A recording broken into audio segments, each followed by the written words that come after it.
Irmãos, graça e paz. Graça e paz, irmão. Amém. Que alegria estarmos aqui. É um privilégio poder participar de um culto abençoado. Obrigado pelo convite. Deus abençoe a vida de vocês. Eu peço licença para os irmãos para usar o aparelho aqui. Eu costumo imprimir os esboços e trazer junto, né? Mas tive um probleminha na minha impressora, então eu estou usando o aparelho por enquanto. Eu sou o pastor Cristiano, casado com a Raquel, minha esposa está ali. Nós temos 3 filhos, né? O Samuel e o Daniel, que acabaram de entrar ali na salinha. Estamos esperando mais um bebê, não sabemos ainda o sexo, mas nós estamos glorificando a Deus por isso. Amém. Acho que a Raquel já vai ter que intervir ali, né? O Daniel, ele está bem apegado à mãe, sabe, irmãos? Ele não tem nem dado muita bola para o pai, mas fazer o que, né? Deixa ela com esse privilégio. Como é menino, daqui a pouco cresce um pouco mais, aí verdade. não pai, né? Irmãos, eu sou um pastor ordenado há cerca de 12 anos, daqui a pouco vai completar 13 anos.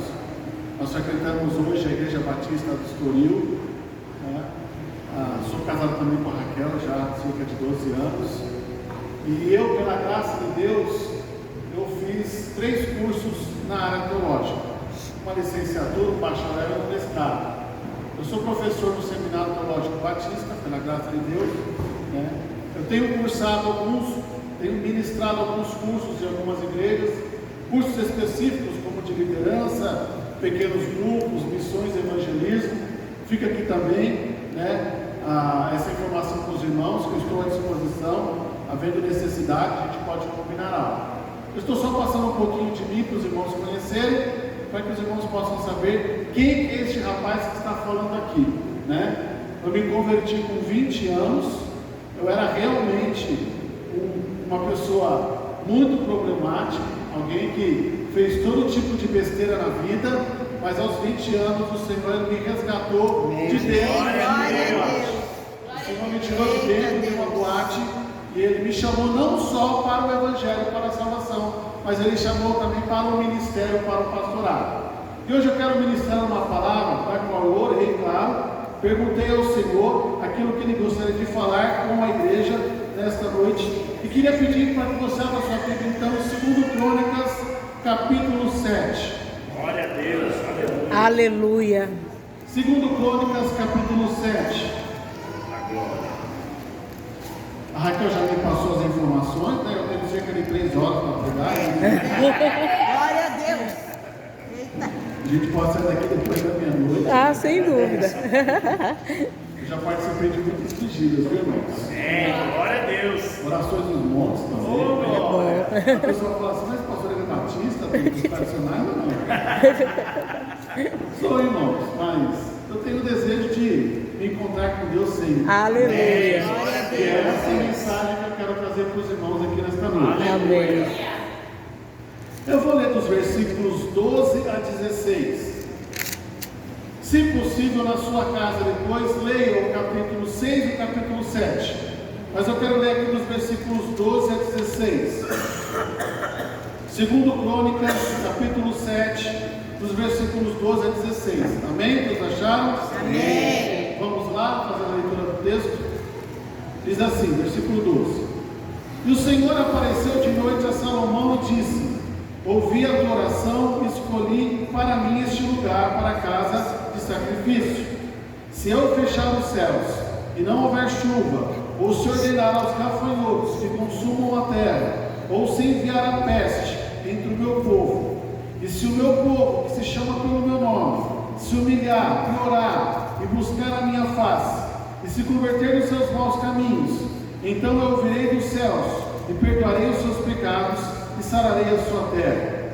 Agora estarão abertos os meus olhos e atentos os meus ouvidos à oração deste lugar, porque agora escolhi e santifiquei esta casa, para que o meu nome esteja nela perpetuamente, e nela estarão fixos os meus olhos e o meu coração todos os dias. Amém.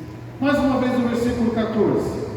E se o meu povo, se chama pelo meu nome, se humilhar e orar e buscar a minha face e se converter dos seus maus caminhos, então eu ouvirei dos céus, perdoarei os seus pecados e sararei a sua terra. Amém, irmãos? Amém. Glória a Deus pela palavra do Senhor. Glória a Deus. Nós vemos nesse texto aqui uma promessa, ou até mesmo um convite, principalmente o versículo 14.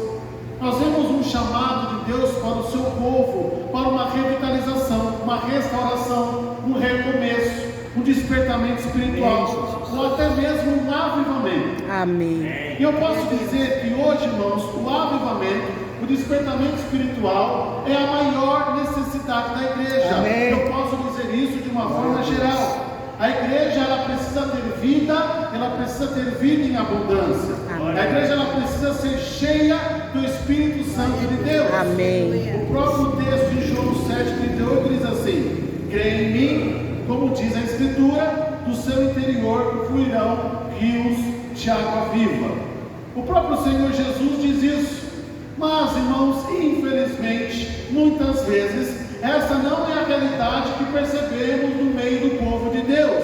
Em muitos lugares, aqueles que se dizem crentes, eles estão andando de mãos dadas com o pecado. E por andar em pecado, por viver em pecado, perde-se a presença do Espírito Santo, perde-se o poder do Espírito Santo, perde a essência de ser cristão. Vemos hoje, em muitos lugares, a falta de compromisso, há péssimos exemplos. Muitas pessoas, elas estão dando mau testemunho. Infelizmente, muitas igrejas estão se esvaziando por causa disso. Há uma espécie de sonolência espiritual, uma corrupção generalizada. É fato e é verdade. Tenho andado por muitas igrejas, conhecido muitos contextos. Infelizmente, o mundo ele está atraindo as pessoas que estão dentro da igreja para uma vida de perdição. E vemos que por causa desse afastamento de Deus, não é só aqui no meio do povo de Deus, não é só no culto público, mas principalmente no lar, principalmente nos afazeres da vida, o povo cristão fica apático, sem fervor, sem entusiasmo, sem a vida no Espírito, sem o desejo pelas coisas de Deus, sem vontade de aprender a palavra do Senhor, sem vontade de buscar ao Senhor em oração, sem testemunho. É Deus. Diante desta realidade, eu faço a seguinte pergunta, ou as seguintes perguntas: como que a igreja ela pode experimentar uma transformação? Como que a igreja ela pode receber uma revitalização espiritual? Como que a igreja hoje ela pode viver um recomeço, recomeçar? Como que a igreja ela pode viver um genuíno avivamento? Como que a igreja ela pode hoje desfrutar de um novo tempo de manifestações sobrenaturais da parte de Deus? Como que a igreja hoje ela pode conseguir isso? Nesse texto nós temos as respostas. As perguntas aqui elas foram simples, elas não são claras. E a resposta está nesse versículo 14. Por quê? Respondendo a essas perguntas, eu digo que nós precisamos urgentemente nos voltarmos para o nosso Deus de todo o nosso coração e clamar para que Ele rasgue os céus e venha com o seu poder sobre nós restaurar o seu povo, dar uma nova história, dar um novo começo, fazer com que a gente possa recomeçar. Então, ao observarmos o versículo 14, nós encontramos aqui um convite, uma promessa, um chamado de Deus para que possamos viver essas respostas, a revitalização, o despertamento, o recomeço, a restauração, a vivificação. Aleluia. Olhando para o contexto aqui, deixe sua Bíblia aberta aí, 2 Crônicas 7,14. Nós vemos aqui que Salomão ele faz duas orações.